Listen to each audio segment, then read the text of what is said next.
Olá, sejam bem-vindos a mais um episódio do nosso podcast Com Direito e Café. Hoje nós estamos aqui com a Juliana e a Carla. Meninas, podem se apresentar, por favor? Bom dia, eu sou Juliana Biel, eu sou advogada especialista em criminal e imobiliário, atuante também num programa de enfrentamento de violência de gênero, né? Enfrentamento e prevenção, vinculado ao governo do estado, que é o programa Empoderadas. Eu sou deficiente auditiva, por isso que eu tô com um cordãozinho de girassol, que é um cordão de identificação de pessoas com deficiências ocultas, como deficiência auditiva, transtorno de espectro autista, síndrome do pânico, né, dentre outras. E para poder trazer acessibilidade a pessoas com deficiência visual, eu vou aqui me descrever.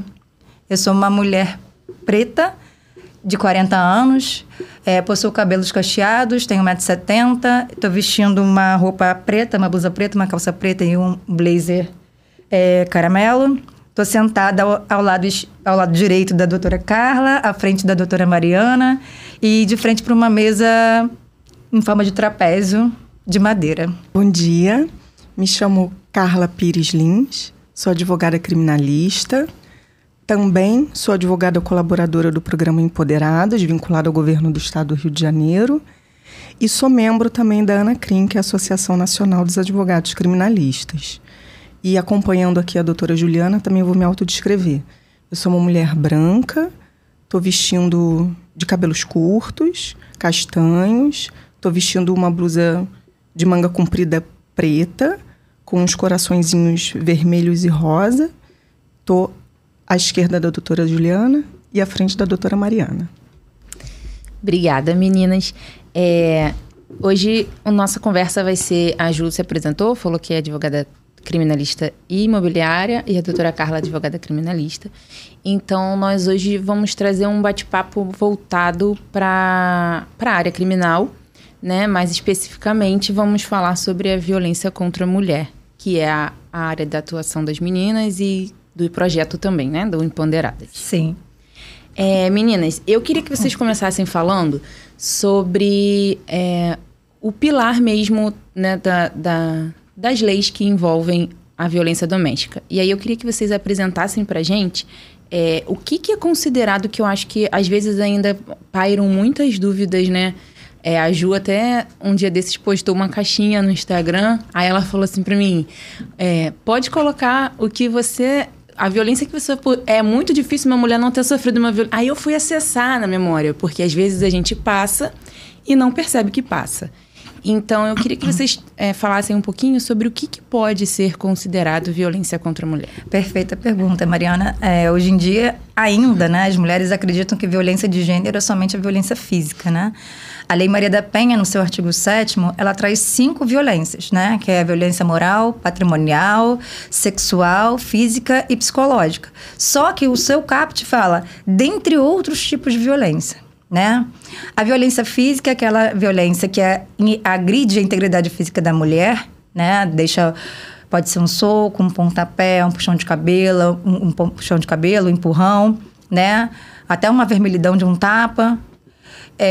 A violência patrimonial é aquela em que o agressor, ele tenta retirar da mulher, manipular ela, impedindo ela de utilizar a conta bancária, de trabalhar, quebra os cartões de crédito.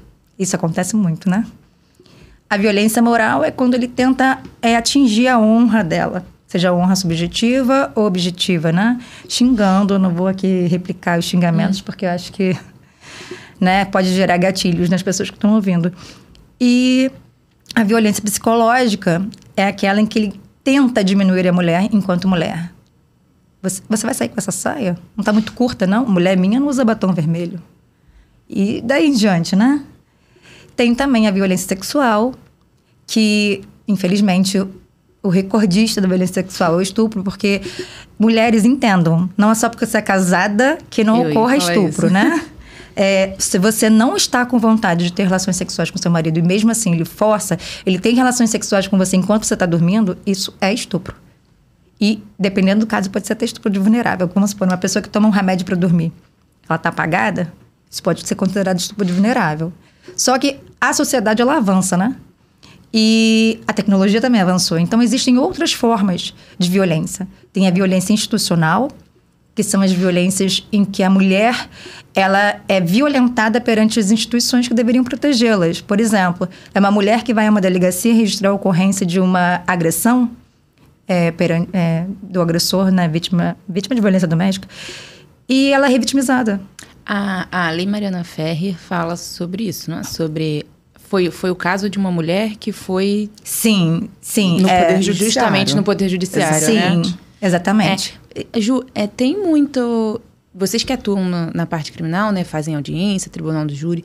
Tem muito isso? Os magistrados, homens, né, no caso, costumam fazer isso com as figuras femininas? Infelizmente. Olha, eu te dizer, não só os homens, tá? As mulheres também. Eu imaginei. Também, eu imaginei. Né? Porque, infelizmente, a gente está inserida nessa cultura do patriarcado, do machismo, e a gente, enquanto mulher, às vezes se pega com determinados comportamentos machistas, né? Uhum. Até quando a gente julga aquela outra mulher. Ela tá ali sofrendo a violência porque ela quer, porque ela gosta, porque que ela não sai. Então, isso tudo está inserido dentro dessa cultura. Às vezes o papel de autoridade ali do magistrado ou da magistrada, acho que acaba influenciando também no... Sim, e perguntas que são recorrentes. O que você fez para ele te agredir? Mas você não vai voltar para ele? Nas audiências. Na audiência, na delegacia, nos equipamentos em geral, né? Não serve de nada daqui a uns dias você tá aqui de novo pedindo para tirar a queixa. Ou então, nossa, mas essa vítima aqui, doutora, já tem um monte de violência doméstica. Só que assim, a mulher, ela pode ter assim uma dependência emocional e acabar sendo uma vítima em potencial. Só que é algo que a gente tem que abraçar no sentido de levar ela para um acolhimento psicológico, psiquiátrico, um acolhimento de roda de conversa. Porque a gente não pode revitimizar.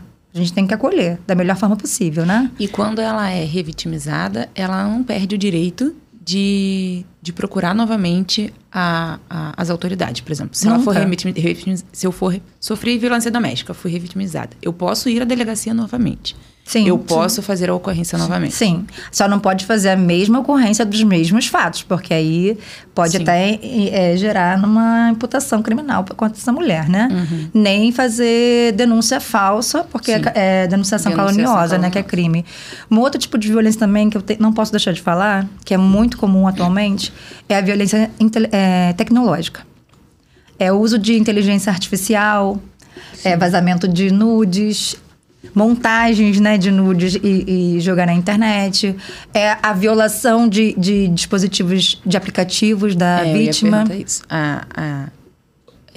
Invadir o WhatsApp, o Instagram. Sim. Até ameaçar, alegando que vai... Vamos supor, tiveram uma relação sexual, foi consentida a filmagem dessa relação sexual, porque seria utilizado somente para eles. E aí termina o relacionamento e o homem tendo o poder daquelas imagens, fala assim, se você não fizer isso, eu vou jogar na internet. E isso também acontece no âmbito dos adolescentes. O estupro virtual acontece muito nessas redes de Discord, essas salas, né?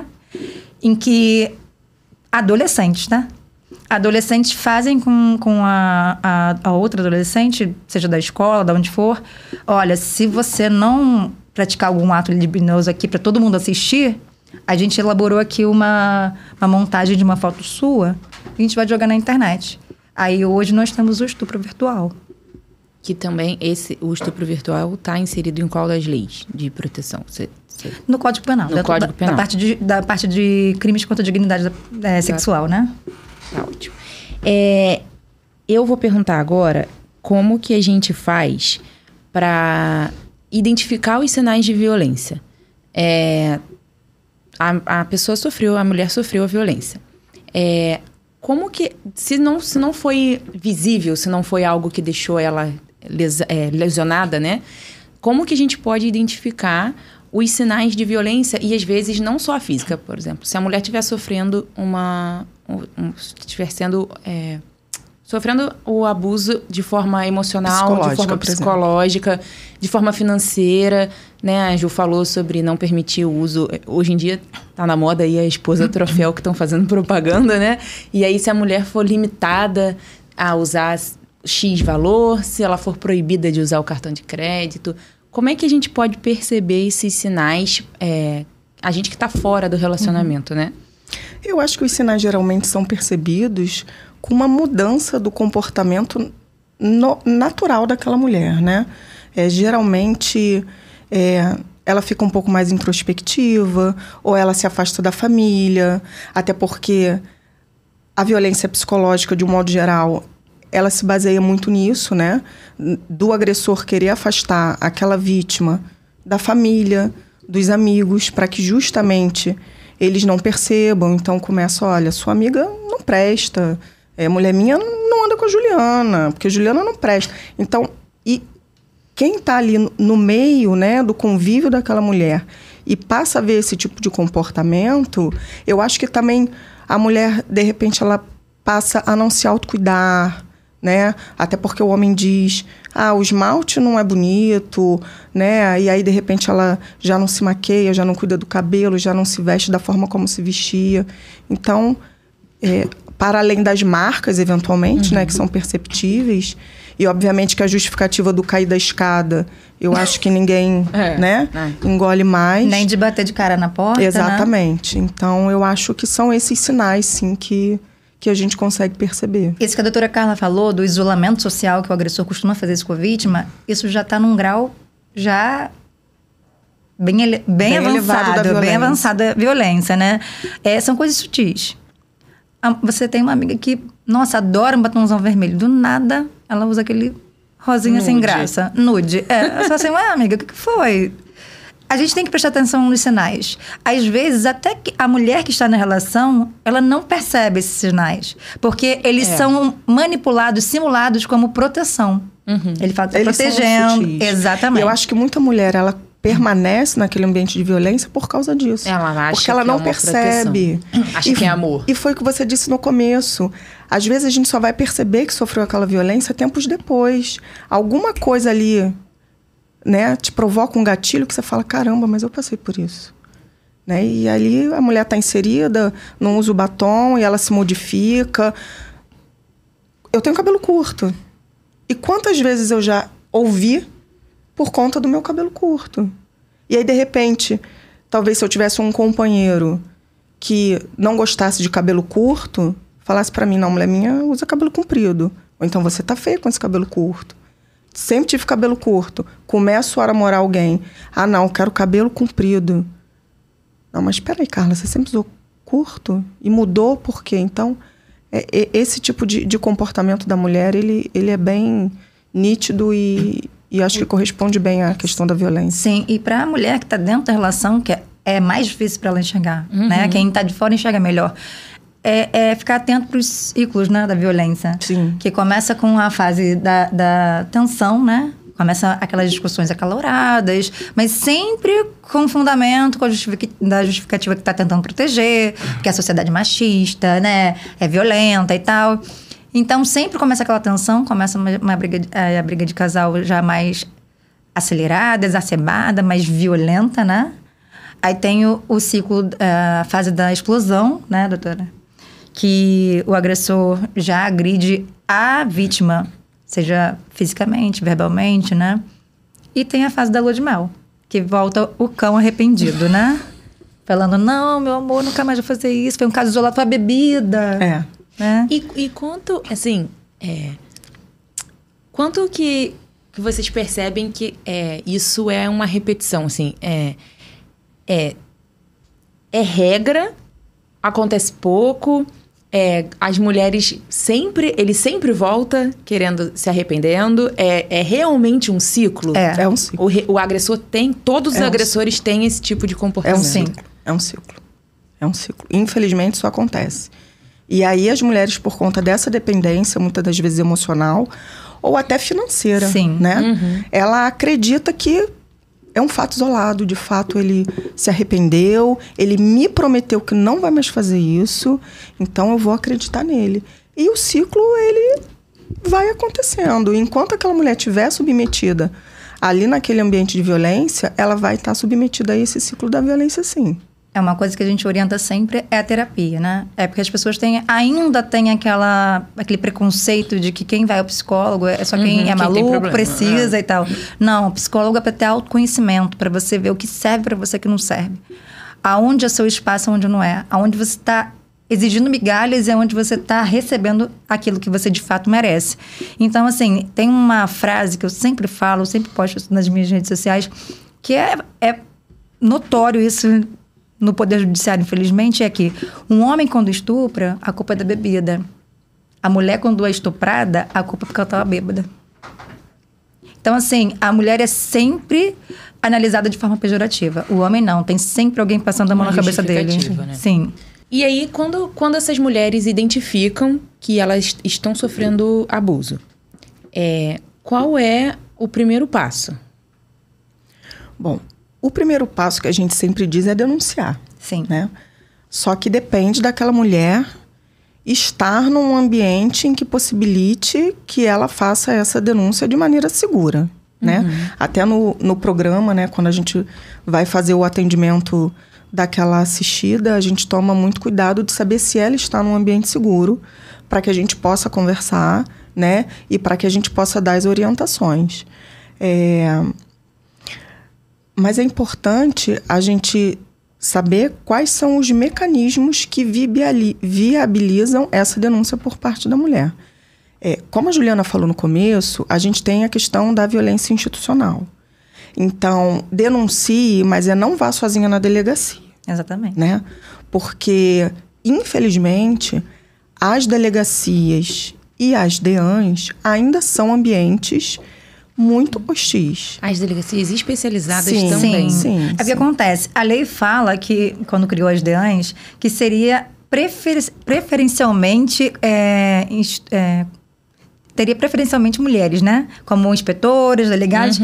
Mas, infelizmente, a Polícia Civil do Estado do Rio de Janeiro tem um efetivo ainda muito baixo. De mulher. Então, foram raras as vezes que eu fui na DEAN e eram mulheres atendendo. E eu acho que não só a figura do gênero ali, né? Homem ou mulher. Mas a preparação daquele profissional para atender aquela demanda, que é diferente de uma demanda comum da Polícia Civil. Nós temos leis muito novas, né? Eu assisti até um vídeo da Ju que ela falou que acho que tem uma lei de 2024, tem lei de 2021, que a gente estava até aqui comentando antes. Então, eu acho que tem legislações muito novas e a gente sabe que, às vezes, quem está ali no poder não tem muito essa proatividade de estar atualizado em Exatamente. Já tive um problema numa DEAN, importante, inclusive aqui do Rio de Janeiro, que fomos fazer um registro de violência patrimonial e não queriam registrar. Não consideraram? Doutora, não, isso não é crime. Isso não é crime, violência patrimonial, mas não existe, onde está descrito. Então, você tem essa dificuldade, né? Então, quando você vai denunciar, é importante que você esteja sempre acompanhado de um profissional, um advogado, né? Até porque já pegamos casos da mulher ela chegar na audiência e narrar, por exemplo, um estupro, que não foi narrado na delegacia. E aí você pergunta para essa mulher, mas por que você não falou? Porque era importante você ter falado, né? E ela diz, olha, eu não me senti confortável. Eu estava sendo atendida por um homem. Eu fui agredida por um homem. Eu já estava naquele sofrimento. Como é que eu ia falar para ele que eu sofri um estupro? Então porque tem a questão da vergonha. Sim, como teve caso também de uma assistida nossa, né? Que ela sofreu um estupro, foi na delegacia, foi registrar a ocorrência, só que ela, hipossuficiente, não tinha condições de se dirigir até o ML, que era distante da delegacia. E o policial falou, não tem viatura para te levar por conta própria. E ela não tinha condições de ir. Ou seja, ela não fez o exame de corpo de delito. Então, é um crime que foi noticiado e que não tem prova da materialidade. Exatamente. E aí, arquivado. Arquivada a denúncia. Basicamente. Porque exige a comprovação da materialidade, né? E a gente entra naquela discussão. Está comprovada a materialidade? Não está comprovada? Não foi fazer o exame? E aí ela vai dizer, não fui porque eu não tinha dinheiro, o policial não tinha ali uma viatura para me levar. E o fato do policial não disponibilizar uma viatura não gera nenhuma responsabilidade para a delegacia? Aí a gente vai entrar no outro... Vai entrar no outro tema. outra discussão. A gente prefere pular.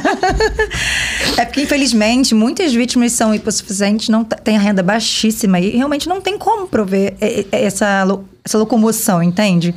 Então, assim, aonde era pro governo, né? Acolher, né? Apoiar. E aí a gente entra na violência institucional Você também. vê que as vítimas de violência doméstica de menor poder aquisitivo são as que mais denunciam, mas são as que menos têm eficácia, assim, no seu processo. E as vítimas de violência doméstica de maior poder aquisitivo são aquelas que continuam sofrendo de silêncio, porque têm vergonha de denunciar. Às vezes também porque o agressor tem um cargo, tem uma posição na sociedade. Exatamente. Mas às vezes ela também tem um poder na sociedade e ela tem vergonha de, caso ela se exponha, ela vai ser julgada. Porque geralmente é a mulher que é julgada, não o homem, né? Não, sim, mas eu digo assim, às vezes ela pensa não nela, mas no parceiro. Por o parceiro pelo fato do parceiro ter uma posição aquela coisa na sociedade, de vou estragar a vida dele. Sim. E geralmente as pessoas falam assim, não denunciou porque não quer perder o bem bom. Também, tem isso. E às vezes está sofrendo uma violência patrimonial também, além das outras, e as pessoas julgam, né? Sem nem saber. E a violência institucional, vocês têm facilidade de denunciar, Também não vamos...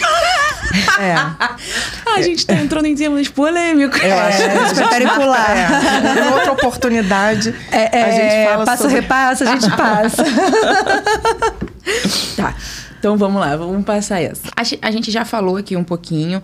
Eu queria também fazer uma pergunta. Eu vou abrir um espaço no final para vocês falarem sobre isso. Mas só pra gente deixar amarrado, o programa que vocês atuam, o Empoderadas, ele traz essa possibilidade para as vítimas hipossuficientes estarem acompanhadas de um advogado quando não tem condições. Sim. Geralmente, o acompanhamento que a gente faz das assistidas à delegacia é quando são crimes que deixam vestígios, né? Um estupro, uma lesão corporal leve, grave ou gravíssima, uma rubefação.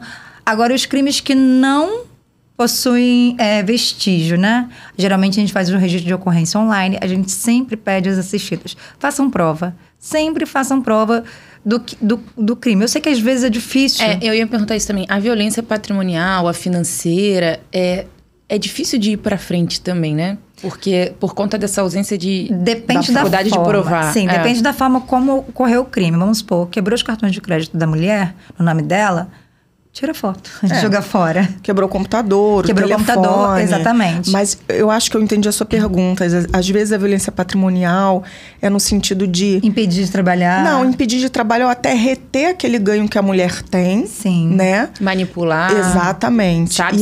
Você nesse caso é mais difícil. Por exemplo, se a mulher trabalha... você me repassa... Não é uma escolha da mulher. Por exemplo, na minha casa, a vida financeira do casal é meu marido, porque eu sou descontrolada. Mas assim, às vezes... às vezes a mulher não tem essa opção. Não foi ela que escolheu. Acontece. Então graças a Deus, a nossa STJ, né, já entendeu que para a mulher requerer medidas protetivas, basta a palavra dela. Eu não isso também. Preste atenção, homens. Não é para condenação do agressor. É para requerer medidas protetivas. Então, assim, para fazer o registro, basta que eu diga que tá acontecendo. Exatamente. Entendi. Mas a gente eu acho que provas... quando essa decisão saiu, a galera julgou muito também, né? Sim. Porque falam assim... não entendem o sentido. São coisas diferentes. Assim a medida protetiva e o procedimento criminal. Só precisa a mulher falar e o homem vai ser acusado. Aí não é isso. Não tem a lei João da Vila, né? Falou isso, tem a lei João da Vila. Mas vamos entender uma questão constitucional. O artigo 5º da Constituição fala que todos são iguais perante a lei, independente de raça, etnia, gênero, né? Que a gente não pode mais falar de sexo, a gente fala de gênero. Só que nós temos grupos, apesar de quantitativamente serem maioritários, qualitativamente são minoritários, como as mulheres, as pessoas com deficiência, a comunidade LGBTQIA+.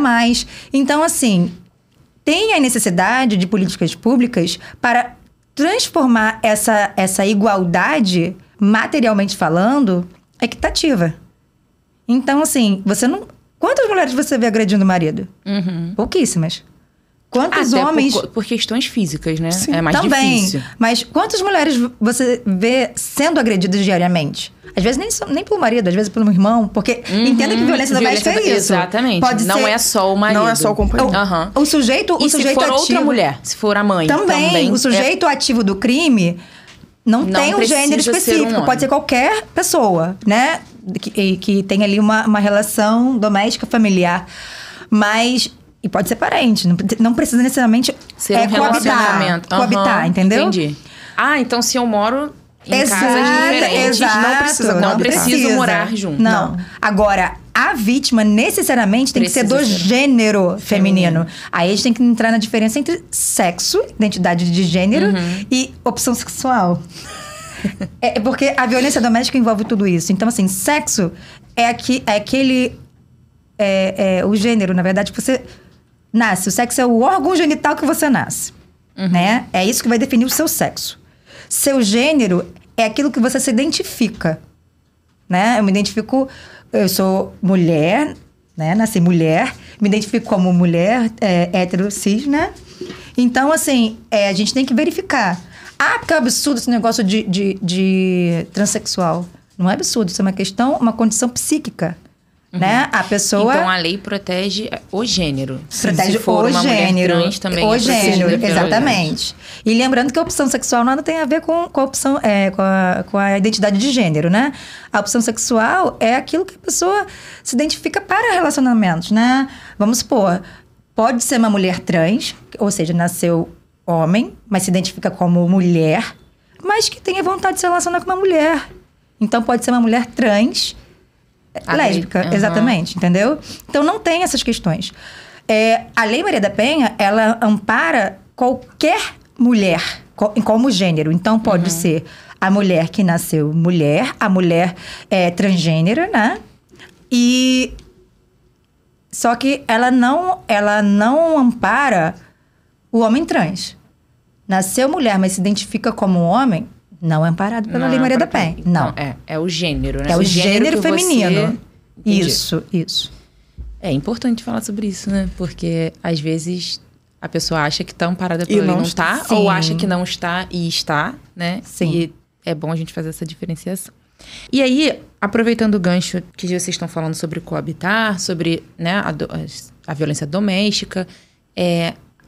Queria que vocês falassem um pouquinho sobre a proteção das crianças. Perfeito. Porque eu não sei, e realmente não sei, que eu não atuo no criminal, se a lei fala sobre crianças ou se fala sobre só crianças mulheres, enfim.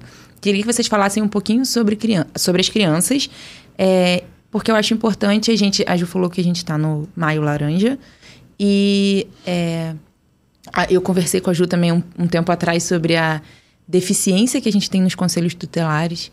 Então, que vocês falassem um pouquinho sobre o abuso das crianças. Sobre o abuso das crianças, eu queria até trazer um dado aqui, que uma pesquisa da Datafolha de 2002, ela informa que 85% dos abusos contra crianças são feitos ou por parentes ou por pessoas próximas. E aí, eu acho que é importante aquela primeira pergunta que você fez em relação aos sinais, né? Isso. Das crianças. Crianças. Gente, eu tenho 2 filhos, eu fico... Todo dia eu pergunto, você tá bem? Alguém falou alguma coisa? Mas é desse jeito, eu tenho uma filha de 9 também. Mas eu acho que essa informação... Como é que foi na escola? O que falaram pra você? Exatamente. E não pode sentar no colo de ninguém. Isso. E ninguém toca no seu corpo. Ninguém você não toca não no mostra corpo nada de ninguém. pra ninguém. Exatamente. Você não fica sem roupa na frente de ninguém. Só eventualmente na frente do médico se precisar. Se a mamãe disser que tá autorizado. E sempre a mãe acompanhada, ou o pai, né? Responsáveis legais. Os sinais, eles são muito importantes. Porque o problema é que, infelizmente, a gente tem uma cultura de não querer enxergar esses sinais, né? Não, e a criança, a gente tem um problema muito grande, eu acho, na sociedade, de que o adulto, a gente não força a várias coisas. Mas a criança, Sim. sabe? E eu sempre, meus filhos, desde pequena, eu falo, se não Sim. quiser dar beijo, não dá. Não dá. Se não quiser abraçar, não Não abraça. abraça. Exatamente. E eu falo pros adultos que forçam a barra, sabe? Até minha mãe mesmo, às vezes, dá um beijinho aqui na vovó. Eu falo, se não quiser dar beijo, não dá Tá beijo. certíssimo. Fala bom dia, boa tarde. Essa coisa tem de a dar selinho educação. em criança, Não dá. adulto dando selinho. Mas assim, tem a educação, cumprimente, bom dia, boa tarde. Sim, Mas se não isso quiser é- abraçar, não abraça. Se não quiser beijar, não beija. Porque eu acho isso muito importante da gente conscientizar as crianças desde cedo por conta dos sinais. Sim. Porque eu acho que depois acontece e eles entendem como normal, né? Se a gente em casa acha normal sentar no colo, acha que é obrigado...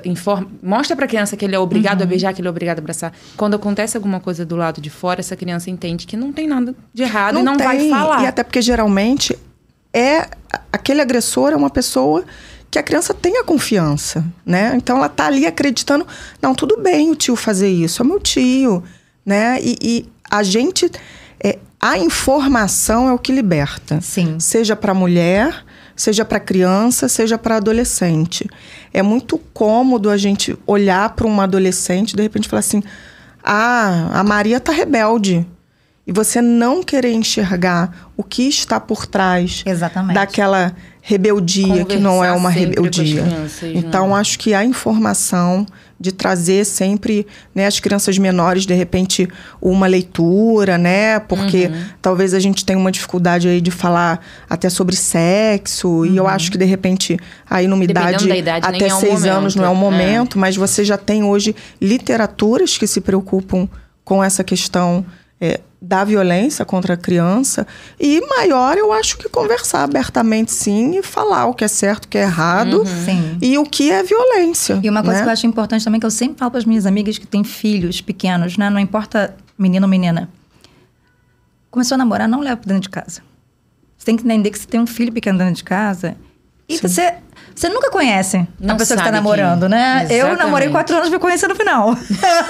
Infelizmente, às vezes a gente não conhece nem o nosso pai. Não precisa nem ser o Exatamente. padrasto, Não, e né? vocês falaram das relações familiares. Não necessariamente o abuso acontece... vem do padrasto. Vem Sim. do tio, vem do Vem, avô, Vem do primo. pai. Ai, Vem do pai. gente. Vem do pai. Quantos e quantos casos eu de pai? vi já tem um tempo isso, né? Um bebezinho de 27 dias, não sei se vocês viram essa notícia. A violência O pai- não tem idade. Ela acontece do bebê à idosa. Ela não tem Não idade. tem idade, exatamente. Infelizmente. E o abusador também não tem idade. Não, e nem classificação Não. afetiva social não tem. Não, Não. a gente teve um caso de um desembargador que agredia a esposa, né? A gente teve esse caso noticiado. polêmica. Não, Foi a gente noticiado, Foi foi noticiado. Então, assim, não é algo que eu tô trazendo. Não é novo. Mas uma público. coisa importante que a gente precisa falar em legislação e também em jurisprudência é que você falou assim, a Lei Maria da Penha abrange só meninas, como é que funciona? Na verdade, nós temos 3 leis importantes vinculadas à criança e adolescente. Na verdade, 4, porque o Estatuto da Criança e Ué, Adolescente, isso aí vem sempre. Mas especificamente para questões de violência. A Lei Henri Borel, Ai, né? do Todo mundo Borel. conheceu esse caso do Henri Borel. A Lei Maria da Penha e a Lei da Escuta Especializada, né? Então, Que a Lei Maria da Penha fala sobre as crianças também. Sim. ela abrange o gênero feminino, não Sim, importa não a importa a idade. idade. Né? Então, vamos supor, se há uma violência tão somente, não necessariamente violência de gênero, uma violência contra a criança ou adolescente, a gente vai se valer da lei da escuta especializada. Pode ser um furto contra uma criança, um roubo contra um adolescente, né? Uma agressão física que não tenha relação de gênero, nem doméstico familiar. A gente vai se valer da escuta especializada. O que essa lei trouxe? Na verdade, é a garantia de se ouvir a criança e adolescente nos crimes em que ela sofre a violência ou é testemunha, né? É não revitimizar essa criança, ela ser ouvida perante uma equipe multidisciplinar uma única vez.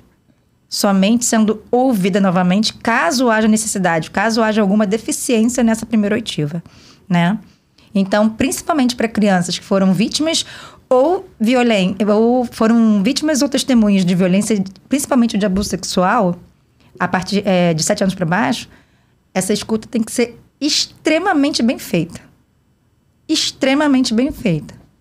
Então, é importante uma equipe multidisciplinar preparada e também um magistrado que tenha promotoria, que tenha uma empatia com essa criança.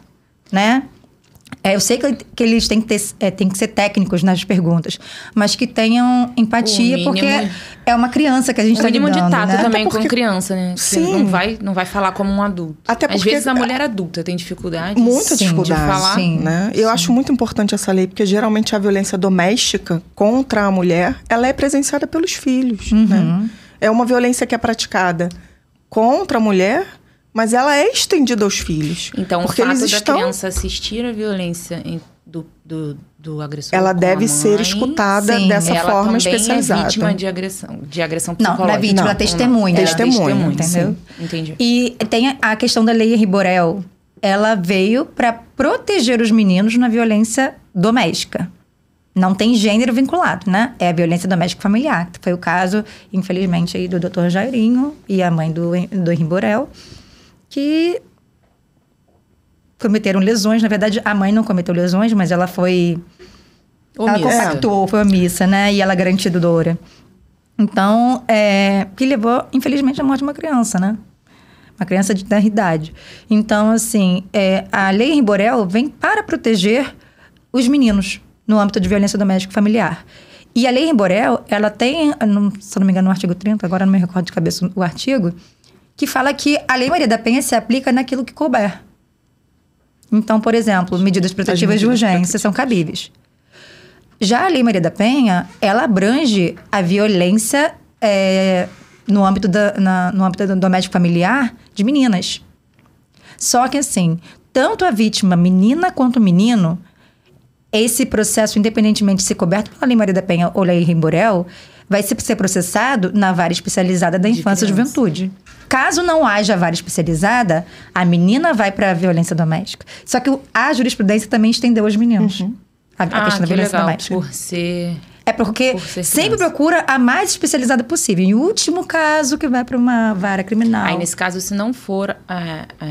se não der para utilizar a lei Henri Borel, aí usa da violência doméstica. No caso dos meninos. Na verdade, a lei que se aplica aos meninos é Henri Borel. A competência do órgão para julgar, processar e julgar, aí que vai ser a vara da infância e juventude, ou então a competência o juizado de violência doméstica. Exatamente. Sim. E a gente, em relação à denúncia sobre essas crianças, né? Qualquer pessoa pode fazer essa denúncia? Qualquer pessoa, inclusive anônima. O governo federal disponibiliza o 180, né? Sim. Então, você pode... Obviamente, com uma denúncia através do 180... O 180 é só para criança? É. E o 100 para mulheres? Isso. Esses canais, eles recebem as denúncias... Obviamente que as denúncias, elas não são processadas com a mesma velocidade quando você vai a uma delegacia, né? Mas às vezes você não quer se expor, sabe que o vizinho violenta a filha ou o filho, enfim. E aí você pode fazer uma denúncia anônima através do 180. E temos que falar também que é obrigação das instituições escolares, né? Das instituições educacionais, do conselho tutelar e do síndico do condomínio, caso a pessoa reside no condomínio. Desde a Covid, né? Desde 2020. Exatamente. Ele é obrigado. De fazer essa notícia... Então, é obrigação. É obrigação, sob pena de responder civil e criminalmente. Então, se uma escola acolhe uma criança com sinais claros de agressão e não faz a denúncia, ela pode responder. Na verdade, ela vai ter que fazer uma comunicação para o conselho tutelar, fazer o estudo de caso daquela criança e verificando que ali, de fato, há uma violência... Aí tem que chamar o representante legal. Se não for o representante legal que está cometendo violência, que acontece isso, aí ela fazer da denúncia. E caso a escola perceba que o representante que ela chamou é o agressor? Aí ela não pode chamar. Ela tem que chamar uma outra pessoa ou ela pode fazer a denúncia? Aí ela vai comunicar para o conselho tutelar, porque o conselho tutelar vai ver a possibilidade de retirada dessa criança do poder familiar ali. Isso. Temporário, óbvio, porque o conselho tutelar não retira o poder familiar de ninguém, quem retira é o juízo. O juiz. Mas levar ela para uma família substituta ou uma instituição de acolhimento. Certo. E aí vocês podem falar então um pouquinho... Se já não for isso que a gente falou, sobre o que propõe o Maio Laranja. Maio Laranja... A proposta do Maio Laranja. Carla? Na verdade, é a conscientização. De tudo isso que a gente já falou aqui. Relativa às questões dos abusos cometidos contra crianças e adolescentes, né? Mais especificamente os abusos sexuais, porque o estupro de vulnerável, ele é recorrente. A cada 1 hora, né? 1 hora não, cada 1 minuto, falei besteira, 1 hora. A cada 1 minuto, 8 crianças são estupradas. Exatamente.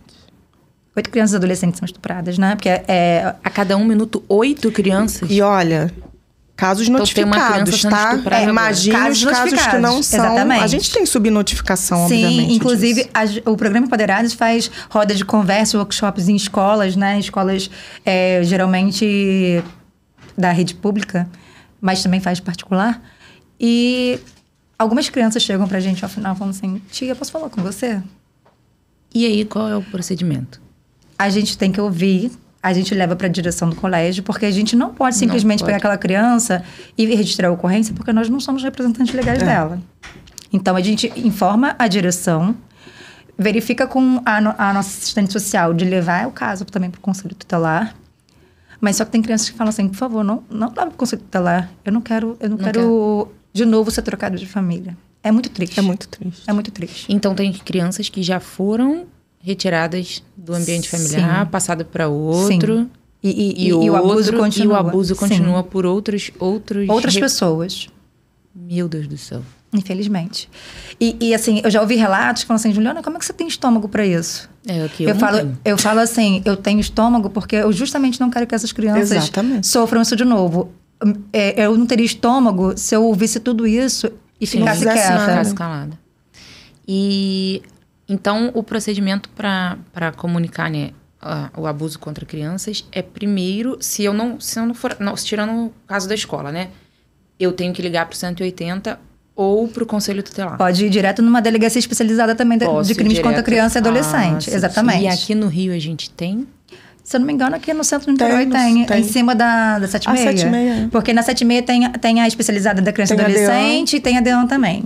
Eu sabia que tinha a DEAN ali. Tem especializada. Tem. Caso tenha dúvida se tem especializada ou não tem, o site da Polícia Civil, ela traz, né, as delegacias especializadas, os endereços. Agora, lembrando que você pode fazer a denúncia em qualquer delegacia. Sim. Em não havendo a especializada... Qualquer delegacia. Em qualquer delegacia. A gente orienta a especializada pela questão da escuta, porque geralmente especializada tem que ter um psicólogo, né? Um assistente social. E a delegacia especializada para crimes contra criança e adolescente tem essa questão da escuta que você falou, da legislação, que tem que ter uma escuta especializada. Nessas delegacias a gente encontra, ou nem sempre? Nem sempre. É para encontrar, né? O correto seria encontrar, mas nem sempre encontra, infelizmente, por conta da questão do quantitativo, tá? Eu entendo que a Polícia Civil do Estado do Rio de Janeiro está com um quantitativo muito baixo. Tanto que agora acho que está para se formar a segunda turma pela Cadepol num concurso passado, entendeu? Então, assim, realmente o quantitativo é muito baixo, infelizmente. E a gente sabe que a gente também tem baixas diárias, infelizmente, por questão de homicídio e tudo mais. Essa questão do sistema de justiça criminal, a gente sabe que tem, assim, é importante a gente esclarecer, tem muito a melhorar, tem as suas deficiências, tem as suas questões, mas a gente vê na prática que funciona dentro das suas limitações. Então, assim, é importante denunciar, é importante não se calar, é importante procurar um profissional que possa te ajudar, né? Que possa te acompanhar dentro de todos esses órgãos aí, dentro de todo esse sistema, porque a gente hoje tem, de fato, mecanismos que são eficazes no combate da violência, seja contra a mulher, seja contra a criança. Eu acho importante, gosto muito sempre de falar e elogio muito um trabalho feito pela Polícia Militar, que é a Patrulha Maria da Penha, né? Que sempre somos muito bem acolhidas quando necessitamos delas. Muito bem acolhidas. E tem um canal específico para acionar ou direto na delegacia? Né? 190. 190, Mas geralmente a Patrulha Maria da Penha ela vai atender aquelas mulheres que estão com a medida protetiva. Por isso que é importante fazer o registro, é importante requerer as medidas protetivas, e hoje em dia você pode fazer isso sem sair de casa. Exatamente. Né? Você pode fazer o registro de ocorrência, óbvio. Se não for crime que deixe vestígio, né? Você pode fazer o registro de ocorrência online.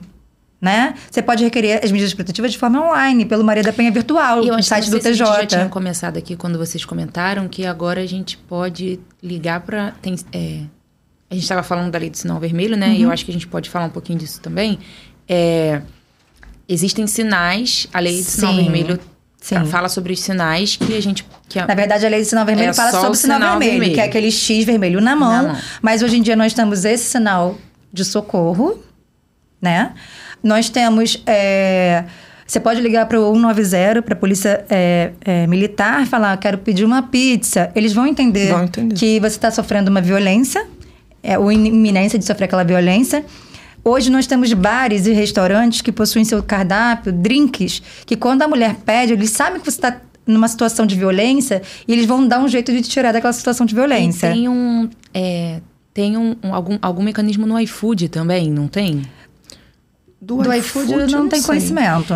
Eu vi em algum... Não foi meio da polícia mesmo, Vou né? até vi pesquisar, na internet, mas que interessante. Já vi casos da mulher fazer o pedido e ela pode escrever ela ali, pode né? escrever. Pode escrever nas observações. Como a gente também pode fazer um pix para uma pessoa de 1 centavo e colocar no pix, entendeu? Gente, eu nunca leio o que vem escrito quando a mas pessoa faz, mas é tá, importante ler gente? pronto. Ler. Gente, todo mundo lendo a observação do Pix. E uma coisa que eu tenho que trazer, desculpa, vou trazer ela vai fazer propaganda no Botafogo, gente. Eu sou botafoguense, né, favor. gente? Eu vou fazer a propaganda no Botafogo, não tem como não fazer. Porque eu acho que todos os times de futebol no Brasil deveriam abraçar a causa e o Botafogo, ele veio à frente sim, né? Eu, como torcedora mulher, muitas vezes entro no Engenhão sozinha para encontrar minhas amigas lá dentro. E a primeira coisa que me acontece quando eu entro sozinha é ver pelo menos 2 mulheres para me acolher perguntando se eu estou bem, se eu preciso de ajuda, se eu sofri alguma violência e o canal que eu possa entrar em contato com elas para pedir acolhimento. E se acontecer alguma coisa até mesmo ali dentro do Engenhão, sim, dentro do Engenhão.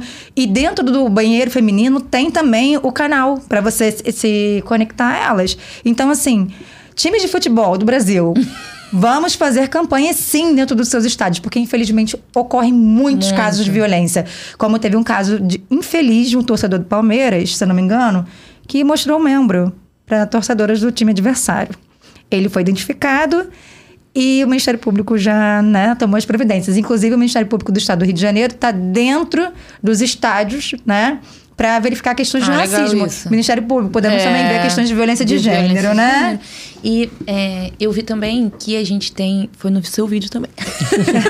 Que a gente tem uma lei agora que protege a importunação sexual. Não estava no roteiro. Na verdade, a lei de importunação sexual, ela veio desde aquele caso do ônibus de São Paulo, né? 2015, salvo engano. 2018. Eu fiz dever de casa. Em que um homem já colou no pescoço de uma professora. E essa lei é um pouco mais antiga. Nós temos hoje, mais recente, é a lei do antifeminicídio, né? Antes, o feminicídio, ele era considerado um homicídio qualificado, né? O que isso significa para os leigos? Era um homicídio com uma pena mais grave. Hoje, o feminicídio é um crime... Ele entrava no rol do homicídio qualificado. Isso. Era uma qualificadora. Era exatamente. Era um tipo de homicídio qualificado. Hoje, o feminicídio é um crime autônomo, com uma pena mais severa, né? De 20 ou 40 anos. É uma pena bem mais severa. E, queridos... uma conversa com vocês. O feminicídio, na verdade, qualquer crime de violência doméstica, violência de gênero, uma das medidas extrapenais da pena, da condenação, é a perda do cargo, emprego ou função pública. Tá tentando concurso público? Tchau, hein? Então, vamos pensar, né, nas questões... Perde também o poder familiar, porque também teve uma alteração no Código Civil em que a mulher que foi vítima de violência doméstica, ela pode ter a guarda unilateral da criança. Então, a lei do feminicídio, ela altera várias legislações. Sim, só corrigindo. Perde o poder familiar se vier um processo de perda de poder familiar. Porque a guarda unilateral não tem nada a ver com perda de poder familiar, né? E a lei do feminicídio veio alterar várias legislações. Sim. E aí, a gente estava conversando antes... que a lei Maria da Penha, então, ela não tipifica os crimes. Isso é a lei do feminicídio que faz. Na verdade, assim, a Lei Maria da Penha, ela descreve qual é o tipo de violência. O que a gente falou lá E no traz começo. garantias, né? Sim. Que são as Isso. medidas protetivas e tudo mais. E aí, com a evolução da lei, ela começa a ter, né, dentro do seu rol de crime, um único crime que é o descumprimento da medida protetiva.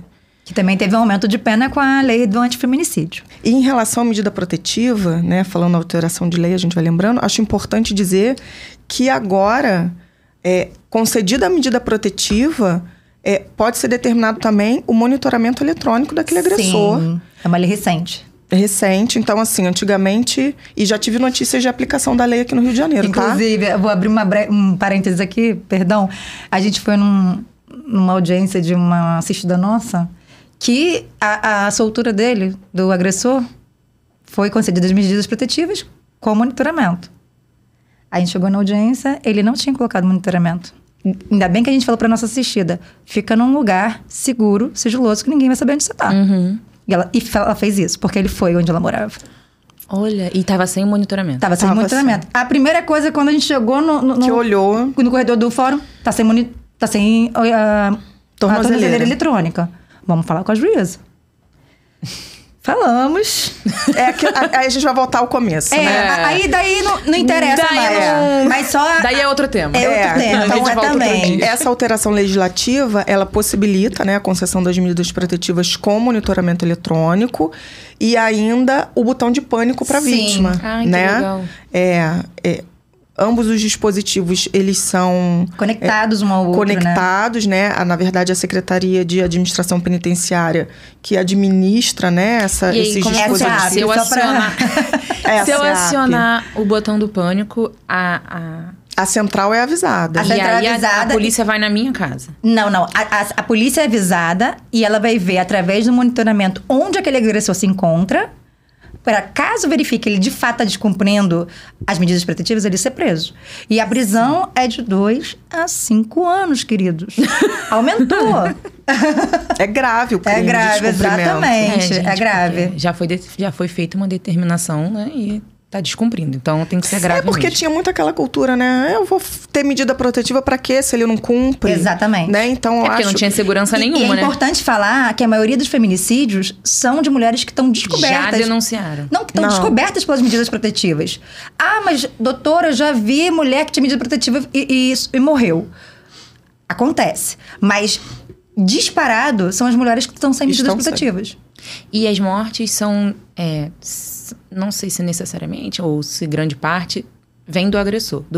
Sim. De alguém que já tinha cometido uma agressão anteriormente. Sim, do agressor Sim. que está com medida protetiva, às vezes, Geral- né? Assim, eu não vejo, assim, muitos casos de que o feminicídio é a violência direta. Direta, né? Normalmente, há casos, mas a violência, ela sempre é progressiva.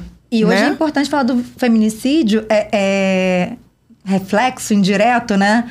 Que foi um caso que aconteceu no sul do Brasil, né? Em que um pai jogou seu filho da ponte Sim. para poder violentar A mulher. a mulher. Gente. Ele matou o filho para poder violentar a Infelizmente, mulher acontece emocionalmente. muito, né? Exatamente. Ah, gente, não tem como acreditar. Mentira, eu Tem, acredito, óbvio, em você. tem. Mas assim, É Infelizmente. inacreditável. É inacreditável, cara. Infelizmente. É surreal. Infelizmente. Já que a Juliana, eu lembrei, a gente vai lembrando aqui, é importante, eu acho que a gente também falar essa questão de denunciar e do medo que se tem.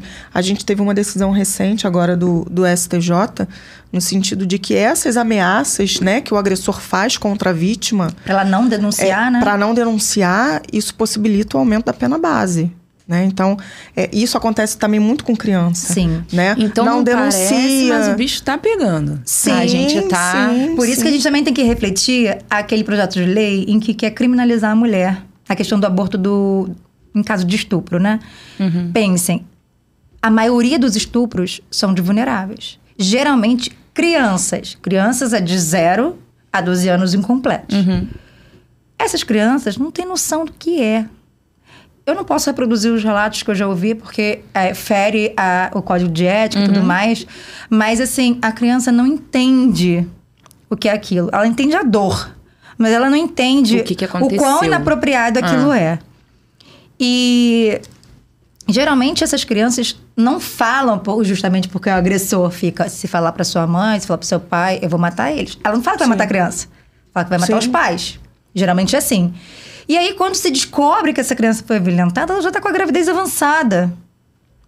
E aí você vai criminalizar?